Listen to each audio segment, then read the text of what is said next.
আল্লাহ রাব্বুল আলামিন বলেছেন, কোরআনে কারীমের মধ্যে আল্লাহ তাআলা জানিয়ে দিয়েছেন, যেই 4টি মাস আল্লাহ তাআলার কাছে সম্মানিত, এই 4 মাসের মধ্যে একটি মাস হচ্ছে মুহররম মাস, যে মাসটি আমাদের বর্তমান চলতেছে। আল্লাহর নবী সাল্লাল্লাহু আলাইহি ওয়াসাল্লাম বলেছেন, আন আবি হুরায়রা রাদিয়াল্লাহু তাআলা আনহু قال قال رسول الله صلى الله عليه وسلم أفضل الصيام بعد رمضان شهر الله المحرم। মাহে রমজানের পরে আল্লাহ তাআলার কাছে সবচাইতে শ্রেষ্ঠ রোজা হচ্ছে আল্লাহর সম্মানিত মাস মুহররম মাসের রোজা। বলেন সুবহানাল্লাহ। আল্লাহর নবী বলেছেন, ওয়া আফদালুস সালাতি বা'দাল ফারিদাতি সালাতুল লাইল, আর ফরজ নামাজের পরে সর্বোত্তম সালাত অর্থাৎ নামাজ হচ্ছে তাহাজ্জুদের নামাজ। বলেন আলহামদুলিল্লাহ। আল্লাহর নবী জানিয়ে দিয়েছেন, সিয়ামু ইয়াউমি আশুরা আহতাসিবু আলাল্লাহি আইয়ুকাফিরাস সানাতাল্লাতী ক্বাবলাহু। আল্লাহর নবী বলেছেন, যে ব্যক্তি মুহররম মাসের 10 তারিখের রোজা রাখবে, আমি ওই ব্যক্তির ব্যাপারে আল্লাহ তাআলার কাছে আশা রাখি আল্লাহ রাব্বুল আলামিন তার পূর্বের 1 বছরের গুনাহ ক্ষমা করে দিবেন। সুবহানাল্লাহ। যদি মুহররম মাসের 10 তারিখের আশুরার রোজা কেউ রাখে, আল্লাহর নবী বলেছেন, আমি আল্লাহ তাআলার কাছে দৃঢ় আশা করি আল্লাহ রাব্বুল আলামিন তার অতীতের 1 বছর গুনাহ ক্ষমা করে দিবেন। সুবহানাল্লাহ। তাহলে এই আশুরার রোজা আমাদের রাখার দরকার আছে কি নাই? সবাই বলেন দরকার আছে কি নাই?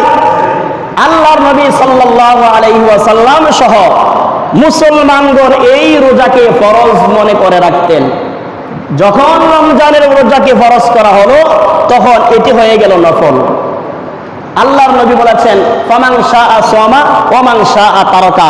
যে ব্যক্তির ইচ্ছা হয় এই মুহররমের রোজা রাখুক, অথবা যার ইচ্ছা হয় ভাঙতে পারে, অর্থাৎ এটার ফরজ রইল না। এখন যদি কেউ রাখে নফল হিসাবে হয়ে যাবে। আর একটি রোজার কারণে আল্লাহ রাব্বুল আলামিন অতীতের 1 বছরের গুনাহ ক্ষমা করে দিবেন। সুবহানাল্লাহ।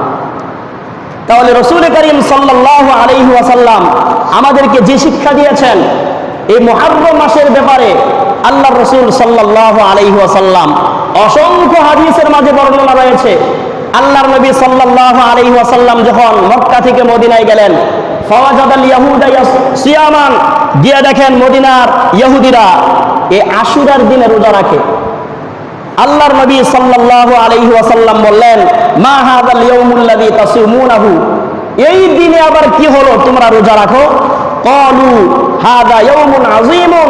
তখন মদিনার ইহুদিরা বলল, এটি একটি বিরাট মর্যাদাশীল দিন।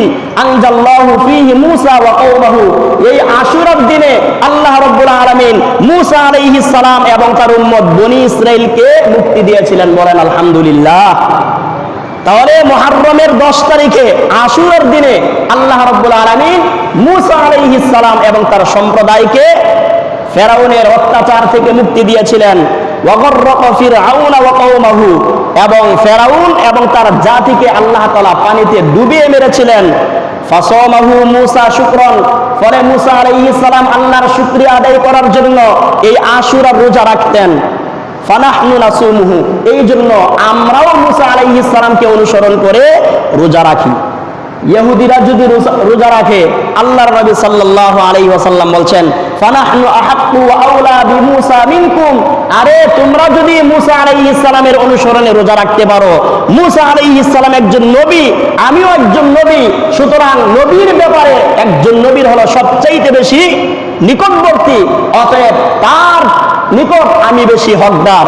অতএব ফাসামাহু রাসূলুল্লাহি সাল্লাল্লাহু আলাইহি ওয়াসাল্লাম, আল্লাহর নবী আশুরার রোজা রাখলেন। ওয়া আমারা বিসিয়ামিহি, এবং এই আশুরা রোজা রাখার জন্য উম্মতকে নির্দেশ দিলেন। বলেন সুবহানাল্লাহ। আল্লাহর নবী সাল্লাল্লাহু আলাইহি ওয়াসাল্লাম আশুরার রোজা রাখতেছিলেন। সাহাবায়ে কেরাম জিজ্ঞেস করলেন, ইয়া রাসূলুল্লাহ, ইহুদিরা তো রোজা রাখে আশুরার দিন। আল্লাহর নবী বললেন, খলিফুল ইয়াহুদা, সব কাজে তোমরা ইহুদি এবং মুশরিকদের সাথে বিরোধিতা করবা। আল্লাহর নবী জানিয়ে দিয়েছেন, ইহুদিরা এই দিনে রোজা রাখে, অতএব লা আসুমান্নাত তাসিআ ওয়াল আশিরা, ইহুদিদের সাথে বিরোধিতা করে আল্লাহর নবী বলেছেন, আমি যদি আগামী বছর বেঁচে থাকি তাহলে 9 তারিখ এবং 10 তারিখ রাখবো, শুধু একটা রাখবো না। বলেন সুবহানাল্লাহ। ইহুদিরা রোজা রাখে একটা 10 তারিখে। আল্লাহর নবী বলেছেন ইহুদিরা যদি একটা রোজা রাখে তাহলে তাদের বিরোধিতা করার জন্য আমরা রাখবো দুইটা। কয়টা রাখবো? দুইটা, 9, 10 অথবা 10, 11।